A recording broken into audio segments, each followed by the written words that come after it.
Tahun ini, produksi padi Sumatera Selatan dari bulan Januari hingga April 2025 alami peningkatan 11% atau tepatnya 1,3 juta ton.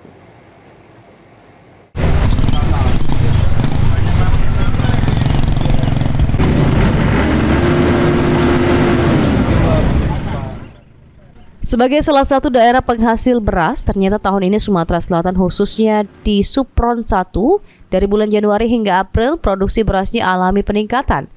Menurut Kepala Dinas Pertanian, Tanaman Pangan dan Hortikultura, Bambang Parmono, di Supron 1 ini, produksi beras Sumatera Selatan meningkat 11%, di mana angkanya sebesar 1,3 juta ton.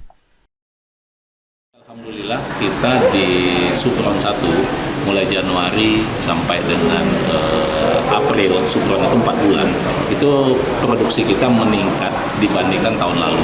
Sampai dengan Juni ya di 1,5 Supron atau di Supron kedua di bulan Juni itu produksi kita meningkat 11% dibanding tahun lalu. Itu angkanya berapa, Pak? Angkanya sampai saat ini sudah sekitar 1,3 juta. 1,3 juta. Dengan peningkatan produksi beras, Sumatera Selatan diyakini oleh banyak pihak akan menjadi daerah penghasil beras terbesar daripada Pulau Jawa. Sebelumnya dalam kunjungan beberapa waktu lalu, Mentan menyebutkan jika Sumatera Selatan menjadi salah satu wilayah pertanian prioritas Indonesia selain Kalimantan Tengah, Kalimantan Selatan, dan Papua Selatan. Tim Liputan PAL TV.